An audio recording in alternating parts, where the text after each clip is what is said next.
How do we drive demand for circular propositions?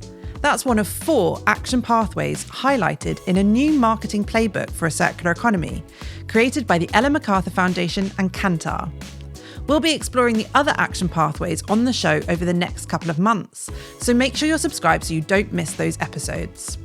I'm Pippa, and a couple of weeks ago I went to Amsterdam to meet Jonathan Hall, Managing Partner at Kantar's Sustainable Transformation Practice, and Amanda Gandolfo, Head of Brands at bike subscription service Swapfiets, to find out more about how to drive demand for circular propositions. Jonathan, can you start by telling us what drives consumer demand for circular products? Do the consumers know they want these things? Wow, good question. So I guess you need to take a step back if we're thinking about the consumer perspective on circular economy and circular products. So and I'd literally go back as far as thinking about the values that really define society and have defined society really since the post-war, post-Second World War period, because those are things which you can ladder back up to things like circular products as manifestations of what we see in culture. And I think if you think about these things in terms of generational theory, we're going through a pivot at the moment, which we've only seen the like of that once before in the last 130 years. And that was after the Second World War, when we saw a shift from a sort of institutionalism, which defined the pre-war era, to individualism. And that was driven by the boomers. It was manifested in brands like Levi's and Harley Davidson and Marlboro. And, they really rode that wave. And now we're going through a transition from individualism into something which we call mutualism. Right. Now, there will be lots of pushback. There always are in terms of, when there's fundamental change. And we're seeing that. But the trend lines are clear. Now, circular economy is very much a part of that value shift. And people will be looking to products and services and experiences and brand owners to help them transition. And they may not see these things as circular themselves. They may not even know what circular is. But the point is they're buying into the benefits and the propositions which the circular economy represents. And one final point here I would say is that it's late millennials and Gen Z who are in particular embracing this value shift. And they're the biggest cohorts that we've ever seen. They're obviously the future. They're defining the emerging economies. And we're going to see a wealth transfer of $84.4 trillion from boomers to those generations by 2045 in the US alone. Wow, so that's a huge economic opportunity there. And Amanda, Swapfiets, can you tell us about it? Because it feels like it's hitting a lot of those points that Jonathan just mentioned. Well, of course. So Swapfiets is the first bike subscription company ever. So we kind of founded a new category. And essentially what we offer is bike as a service. So we have identified, this was almost 10 years ago, actually, that biking is a big hassle. So whenever you have to bike, you need to take care of your own repairs, maintenance, let alone if your bike gets stolen. And of course, as a shift onto a more sustainable way of just getting around in the cities, we all want to promote cycling, but now there was just this hassle on people's lives and a barrier to start. So we exist to take the hassle away from biking. We exist to bring worry-free biking to everyone.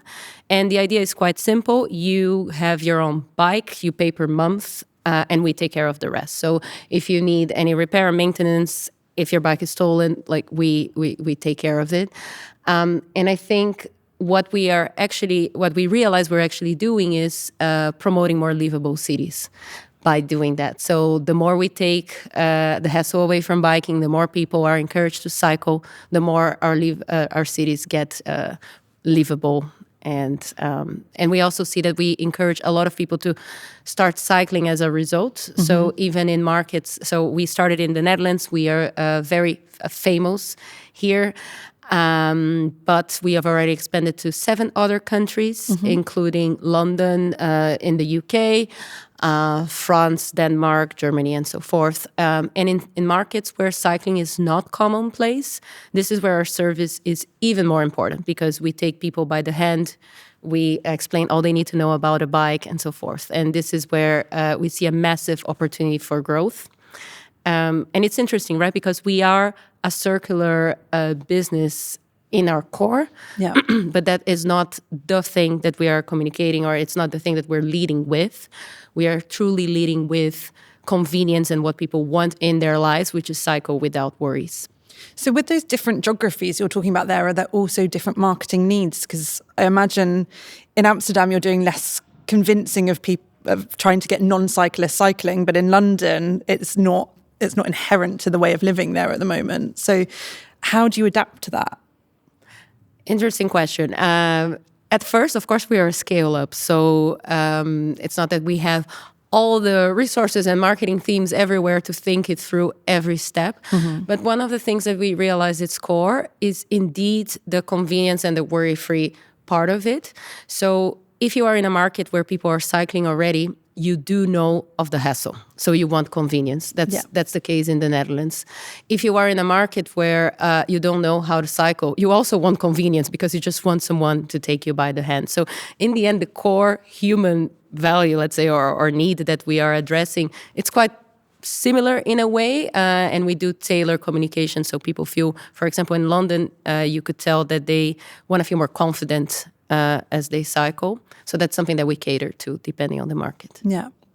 And Jonathan, a brand like Swapfiets, it does have that inherent circularity to it.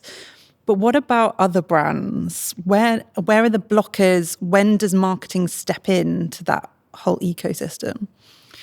Yeah, I mean, how long have we got? There are so many blockers, I think, that marketers experience.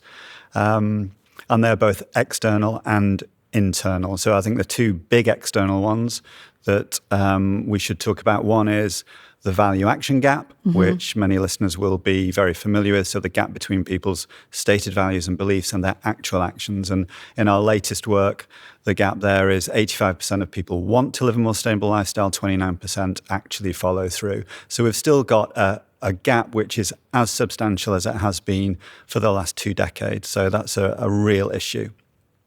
The second one is all about greenwashing. Yeah. So we have an increasing perception of greenwashing on the part of consumers. Again, latest work of ours, 56% of people think that they've been misled with regard to sustainability issues by brands. And that is across all sectors across the world. It varies slightly, but still. So you've got a huge erosion of trust there. So 2 big blockers there for marketers to overcome. But then internally, you have marketers who feel that they don't feel confident, the awareness of issues is low, the capability that they feel is low. They don't feel competent to actually address these issues from a marketing perspective. They don't really know what circularity implies for them. There are also issues that they have to address with regard to the perceptions of cost. So internally, people think that circular products cost more money, and that's also a major issue for them. I think we'll also see that when issues aren't hardwired into people's KPIs, then they don't do things. So again, if a CMO is trying to affect change within the marketing discipline, but then those brand managers across the world in Brazil or wherever don't actually have it in their metrics, then that it's going to be difficult to move. And in fact, work that we did with the World Federation of Advertisers in a report called Sustainable Marketing 2030, we looked at barriers, and the top 7 barriers for marketers were all internal. Wow. Amazing. What kind of things are you hearing? Is it that thing around cost and not understanding it, or are there other things at play there as well? Yeah, exactly. So overcoming those perceptions of cost, I think that sense of capability and being able to address that in a way that's competent, people are struggling to know where to start. They need a lot of help. Yeah, and I imagine there are marketers listening to this episode thinking, yeah, this sounds like Nodding my problem. Their heads, I'm sure. What solutions do you have for them? Where is that opportunity to drive this demand for circular products? I mean, I think the many marketers, because, if you think about the core skills that marketing has, it's really about proximity to the consumer. It's then being able to think about how do I influence the value chain to be able to deliver products and services which meet those consumer demands in the optimal way. And there are obviously issues around differentiation within those products. So I think that's what they understand. And I think if you can start to frame circularity in those terms and connect, those two, the intersecting circles of circularity and marketing, as we've done on the playbook that we've collaborated on, then I think, there's a way through. Yeah. Amanda, I wonder if any of that chimes with you, or if I have all these issues, Jonathan. No, I think I can speak a bit to it. Prior to my role at Swapfiets, I was at Unilever for more than 7 years, and I went through shaping a purpose-driven brand, Hellmann's, from scratch. From when the Hellmann's was just a hamburger sauce, sauce for hamburgers, until crafting the Make Taste Not Waste global proposition for the brand, including Super Bowl commercials and so forth. And I think one of the big things I take with me, and I would encourage to every marketer, is for you to provide a great solution for your customer, you need to fall in love with the problem. And it was really when we stepped into the shoes of people, and back then it was about food waste, for example, and we were like, okay, how can we market a food brand and relate that to waste? Isn't that unsexy? Isn't that unappealing? Like, what are we doing? We want to solve a problem in their lives, but how exactly does the brand fit, and so forth? And one of the things we did realize back then is that people in their homes, they have a major problem with managing their food. So you start your week with the best of intentions, but then midweek, so you buy a lot of salad and vegetables, and midweek, it all goes to waste. And no one of us wants to do that. It's the same in other categories, right? We all have great intentions, but then life gets in the way, and that's where you see the say and do gap. And what we realized is like, okay, can we create a tool or a campaign or a behavior change program, which is what we did back then, to also help these families, not only because of the sake of food, but also use their most wasted ingredients in order to make delicious meals. And then this is where Hellmann's back then could step in. And I think it all started with falling in love with the problem of food waste and with the problem that families face when managing food in their homes. Yeah. Same thing for Swapfiets. For us to craft the proposition, it was all about falling in love with the hassle of cycling, understanding how people perceive it, and then we can craft a great solution for them. And of course, when you're marketing any solution or any problem, any product, you do... you're not marketing, buy this because it's sustainable, right? We need to make this a win-win. I see a lot of a challenge that marketers have, especially in big companies, where they're like, let's try to be sustainable now. And then they create like this one little product or this one little category that no one cares about. It's margin decretive for the company. And we don't have enough money because we need to sustain the core. Yeah. And then they are like fighting and putting a lot of resources into that, only to, after 6 months, sort of, it's the first item in the list to be cut. And I am a big fan of making it a triple win, right? Yes. A win for the society and for customers that get more value out of this, a win for the company that get higher margins and is able to move towards the right thing. And of course for the environment as well, as we all end up winning. And I think, especially, for example, when you talk about, I think we spoke earlier today about refuse. Yes, yeah. In Brazil, I was back in the day in Brazil in the personal care category. So I've also been through that. And we're like, let's move to refuse because that is more sustainable. Guys, we have a major economic crisis. People are moving into refuse and getting bothered to change from a package into another package and dealing with that sort of, it's not a perfect plastic package that you just pump and it's beautiful. I don't know if you've ever used refuel. It's a bit messy. Yeah. But people are willing to go through that because it's much more value for them. This is how they're going to keep using their favorite soap and giving that to their family with the beautiful fragrance that they love. And this is where this is what we're marketing, and this is where big transformation in sustainable packaging or in sustainable practices, this is where I believe that is. And do you think that's what helps address that think-do gap that you were talking about, Jonathan, where you're not focusing on this big sustainability green story, which also has this risk of petering out or being greenwashy. It's meeting the user needs for whatever, regardless of whether it's circular or not. Do you want to go first? Or? So I think companies should not try to embed sustainability or circularity because they want to sell more. They should be doing it because it's the right thing. It is probably better for their economics and for the margin of products, depending on how you do it. And I think people, when presented with a choice, if you have two products, they both address your needs in a sort of equal way, and one, cherry on the cake, it's more sustainable, yeah, then the choice is obvious. But if we're going to make our customers choose, hey, this is more sustainable, but this is more flashy and beautiful, and it's actually the same price, yeah, then we're putting our people in a very difficult position, right? And this is where the mismatch happens between what they say they would do and what they actually do, which is to buy the flashy one. So. Do you agree with that, Jonathan? Yeah, I think what Amanda said, both points there, are for me, how you position circular products effectively, which I think there's a what and there's a how to it. And I think the what is about, you need to think about benefit-led propositions, which is exactly what Amanda's been describing in Swapfiets and when you were at Unilever as well. So I think if you look at the marketplace for circular products and services and broadly for sustainability, the mistake that marketers keep making is they've for so long been working with their colleagues up the value chain to create something which is more sustainable because they want to do the right thing. But actually, then they make the mistake of putting that proposition in the foreground of what, the product or service in the marketplace. And the reality is that we as consumers, we buy those products and services.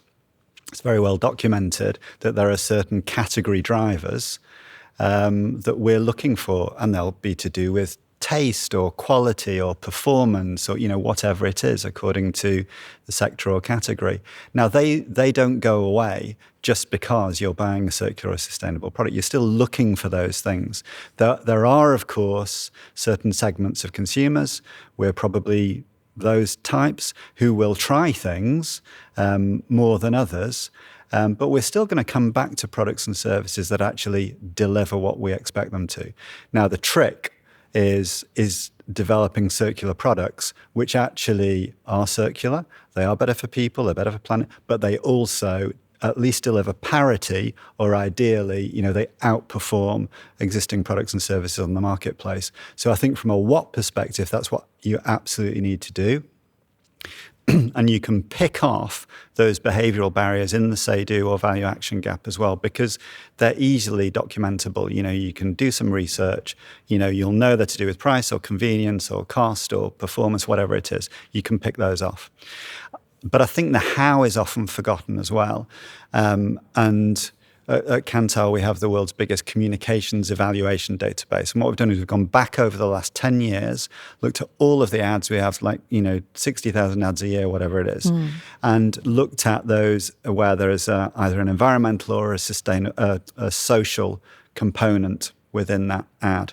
And what you find is that the ads which are most effective are the ones which actually leave people feeling inspired, leave people feeling, I can actually do something about this, actually give people a sense of there being a solution. Because if you leave them feeling, downhearted or guilty, then you're not going to change behavior. Yeah, you can't shame people into shopping more sustainably. No. We don't have much time left, but we've talked a lot about buying things, buying stuff. And something we're talking more and more about in the circular economy space is circular business models where we've got rental, resale, those kind of things. And Swapfiets is a product as a service. So how do you market something when somebody could be like, I could just go and buy a bike? How do you fight against that and win people around to having a product as a service instead? Interesting question. That's really my day-to-day. So I think one of the things we need to get clear at. And I really like to talk about no bullshit marketing, which is like when I arrived, I remember that our founders and in general people in Swapfiets, we're all passionate about bikes. Right. And sometimes I would see meetings where people would be discussing the specs of the bike and how the bike is. And so I was like, guys, let's get clear about who our audience is. It's not the Tour de France. It's not the Tour de France. If you would love bikes, you would probably get your own bike, surprise, with all the specs that you want, in the color that you want. It's people that come for Swapfiets, most of them, I cannot speak to all of them, but most of them don't care about the bike. They care about going from A to B. And that's a very important distinction, right? So if someone is comparing our product to a new product, for example, and I must say our product is extremely high quality, so I could still make that comparison, but as it breaks down much less than the rest.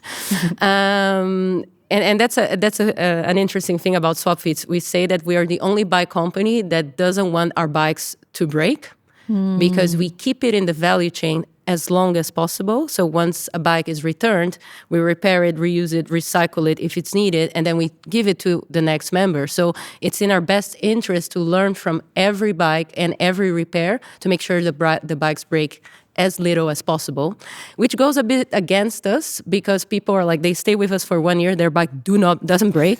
So they're always on the move. And then after 1 year paying the service, they're like, oh, why do I need them again? Okay, I'm just gonna return this bike and so forth. So anyways, but it's very interesting because once you get clear on who your audience is, you really double down on the convenience, the service. You reassure them that the product is high quality, that it's not because that's a barrier that we have, right, in the sort of secondhand resell, reuse, repair, or subscription base. When it comes to products, people are like, oh, it's a rental, so it's not good.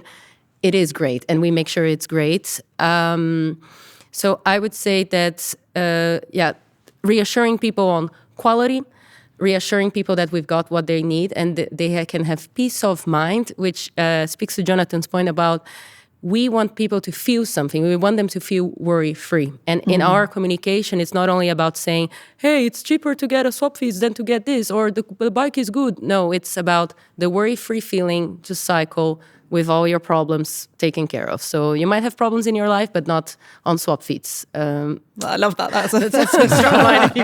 Great line. I might use it for my next campaign. Let's see. So it's selling the idea that it's if your bike breaks down, that's not your problem. It's Swapfiets. Exactly. I love that. It's almost like having, when you are in a situationship that you don't really need to like commit to it. It's like the no commitment bike. Yeah. That resonates well with Gen Z as well. Sorry, not Gen Z, with everyone. We are running out of time here, sadly, but I wanted to know if you have something to share with marketers listening as a quick action, or maybe something to think about whilst they're cycling to work or going about their lives. Jonathan, can I start with you? Sure.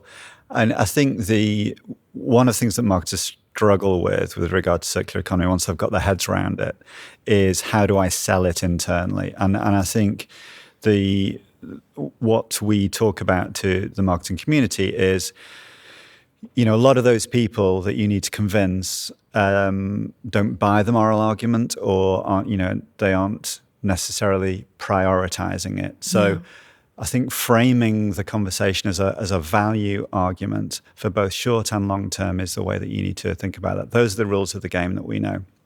And I think if you go back to the playbook that we've worked on together, we identify, key levers there that we can employ. I think there are very strong evidence of brand growth. It's all about building resilience into the business model. You can talk about cost savings and efficiencies. You can talk about competitive advantage. And you can talk about an improved customer experience, as Amanda's been describing with regard to Swapfiets as well. It reimagines how you relate to the consumer, and it gives you a lot more points of contact. Yeah, like a whole menu to go off. Amanda, what would you say is your final point for fellow marketers? I think for me is make people feel something. Whenever you're thinking about your proposition, the value, what you're communicating, and especially your campaign, which is a consumer-facing final line Because we know a lot of work goes into those campaigns and those products, but in the end, people get one thing, one line, one feeling out of all that work.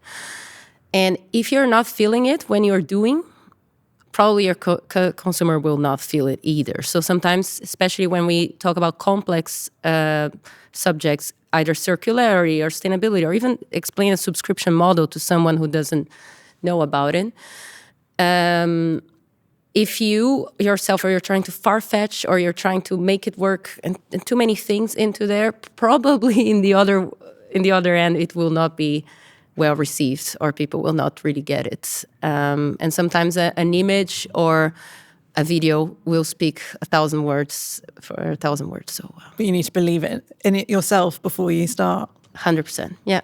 Well, words of wisdom there. Thank you, Amanda. Thank you, Jonathan, for joining us. And we will also share that marketing playbook that you have worked on with the Ellen MacArthur Foundation. So Excellent. Thank you. I would love to read that. Thank you. Thank you. So we heard that we're going through a shift from individualism to mutualism, and there are lots of opportunities for the circular economy here. But we also heard that consumers don't necessarily need to know about a circular economy. It's for marketers to solve their problems. You can find out more about that in the marketing playbook linked in the show notes of this episode. Don't forget to subscribe to the Circular Economy Show so you don't miss our upcoming episodes on the other marketing pathways. Thanks for joining us. See you next time.